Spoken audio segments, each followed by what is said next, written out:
Jack, sometimes I sit around in the years gone by and I'm wondering how to get where I want to go and how do I do that really fast? It's quite a shit spot to be in, really. You feel really like powerless. You don't know the road ahead of you. And what I've realized over the last few years is there's one key approach that gets you moving fastest and most effectively to where you want to go. And Jack, that approach is reaching out to people and meeting people. Yeah, showing your face. It sounds so simple. You're smiling, you're like, shit, this sounds too easy. But it's not that easy. But I was going to hit the punchline there. That's all good. That's all right. But no, yeah, people. That's the game of business. You know, ultimately businesses are just full of different types of people working together in a team and making things happen. So there is so much to be said for spending time trying to build relationships, interacting with interesting people where you want to be, people outside of maybe what you do. Just people is the game, really. Yeah. And I mean, in this day and age with social media, we sit on our phones, on our laptops, and I think we feel connected on the surface. We send a DM, we like their photo, we get a story response. But the reality is it's the sitting down, it's the face-to-face that actually moves the needle. Yeah. Yeah, you definitely can't replace that face-to-face interaction, picking up on cues. I mean, you can't really feel someone out over social media. They could be a completely different person who you think they are. And in today's world, when people are moving more towards that state of communication, if you're able to present yourself and have those face-to-face chats and just be yourself in those environments, that's going to go so far. And for me and you, Jesse, already, it's paid dividends. The ability of us being able to sit down with a bunch of different people, relate and build, relationships and friendships with people. We've seen that help, our business so much early days. Yeah, man. Well said. I think with back to that social media thing, it's like people are getting more comfortable sitting behind there. So if you're the one pushing to go meet up physically, you stand out. Yeah. I 100% agree on that. I also think if you're sitting around and, you want to change industry or you want to start a business, you just need to look at those people that have done potentially what you want to do. You might not know, that's fine. But if you think, okay, what that person does is pretty interesting, that's the type of people you want to reach out to. And the ways you can do that, obviously DMs, or I think LinkedIn's super underrated. LinkedIn, yeah. There's a lot of business, like it's got a bit of a stigma, LinkedIn, that it's suits and really corporate posts. And there is, don't get me wrong, a shitload of that. But it's also the place that you're going to cut through. People take you a lot more seriously than like a weird request DM. Yeah. Use mutual friends too. I think word of mouth is so powerful. And if you know someone that knows someone, that almost is probably your biggest tool in getting a sit down or face to face with that person. So definitely leverage the relationships you've already built and the friendships that you have to broaden that too. Yeah, you'd be surprised if you sit down with your close group of friends and family and just ask those questions. Like, I know you did it really well early days. We caught up with, I think, this guy that runs the biggest school clothing and sports school thing. Wholesaler. Went to some big fuck off factory. And it wasn't the exact same industry, but we learned a few things. We did. Yeah. Yeah. And that just goes from putting yourself out there and seeing what comes of it. Worst case, they say no and you move on, and that's it. You talk shit to your friends about them behind their back or something like that. I don't know.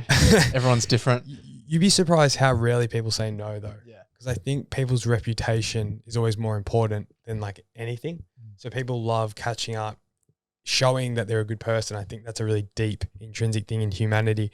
Definitely. Not to go too philosophical, but I think there's something in that.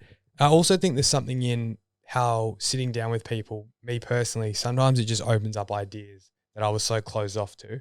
Yeah. I'm like, holy fuck, if I didn't catch up with such and such, I would have never thought to take this approach. Yeah, we get caught up in our own world often. And so just by having could even be a 10-minute chat with someone opens up a completely different world. I don't know what you're smiling at now. You've got a funny thought come to your mind. I'm laughing because in our show notes, I told Jack I have a theory on this theory. You jumping the gun on the theory. Oh, I'm excited. Why I'm excited is Jack reckons he knows the theory. I haven't told him what it is. And he knows me so well, I already know what you're going to say. So we're going to get his live response here. So I have a theory about meeting up with people and all this. So I think I'm laughing because he's going to start laughing if he gets it. But anyway, I don't think he will. I've definitely got it. He's really confident. I'm not so confident. I think I've got it. Here we go. I think that every person has a wealth of knowledge just like you do. So I think if you think about yourself and all the shit you've been through and all the stuff you know, it is such an amazing, expansive knowledge base that if you can catch up with different people, they have that for themselves. And that's crazy. It's like, it's almost leveraging everyone for their lives and what they've done and what they've been through. So you'd be a fool not to partake in that, because all you need to do is reflect on you for a minute and go, God, I do know a lot. I've been through a lot. So why wouldn't the next guy know just as much? Get something from it. Maybe more than you. Yeah. It's crazy. Were you on that theory? Kind of. No, you weren't. What theory? The extension of that theory is that... No extension. No extension. No, I think... Well, this is a great theory nonetheless. I think Jesse was going to go there, but I think he cut it short just so I couldn't get the win. But your theory, Jess, that you speak about quite often is that your greatest opportunities are in catching up with maybe that person on your outer circle or outside of your friendship group. That is another theory I held. So that's another one. No, that actually wasn't. It kind of ties into what you said. It does. It's right thereabouts. Yeah. Yeah. To go in on that theory, I guess, like you've talked to your mom and your dad and your brothers and sisters and your closest friends a million times over about what you want to do, who you are, and more or less they've given you the most of what they can offer you in that, and more or less what you want to do, they have no background in. Correct. That's very common. Yeah. Way more common than the other side. Yeah. So your actual opportunities where they lie are in wide circles. Yeah. Like your friend of a friend, you name it. Yeah, it's always that event that you didn't plan on going to, or maybe you didn't know many people there, where the greatest opportunity comes from, or catching up with that random person as opposed to that guy you've known for 10 years. Exactly. So that's a really big point we want to make. Yeah. I'd say also something to note, and it's more of a mindset thing when you are looking to reach out to people, who are maybe 10, 20 years ahead, which can be daunting at times. Granted, Jesse and I feel the same way when we're doing it. And really important note is just to know that they are also humans too. They're made of the exact same stuff that you are made of. They've probably been in a very similar situation and part of their journey to where you're at currently. So yeah, I think just by knowing that, it just takes away all this pressure and maybe fear of rejection or of not being worthy to sit down with them.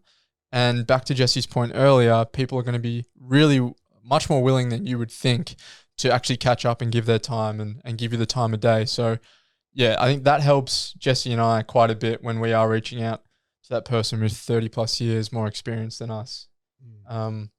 So yeah, that's just another note I wanted to add in there. Yeah, I think what you find when you sit down with these people, and it's good to not be too picky and sit down with people that even have, 10% of what you might want in your life or something they've achieved you think's interesting. It doesn't need to be a complete and utter sort of close-knit thing. Because what I'm about to say next is often you see the people that have achieved quote unquote great things, however you want to define that, is they have sacrificed a lot in their life. And you see, oh wow, this person doesn't see their family much, or they don't even have a family because for the last 20 years they've been head down, figuring out their skill set. And then for you might go, shit, I really prioritize family or staying fit or eating well or whatever, playing sports or doing all these random things. I actually wouldn't want that life, although the outcomes are pretty amazing. This guy, has X, Y, and Z, or this woman has X, Y, and Z in their lives.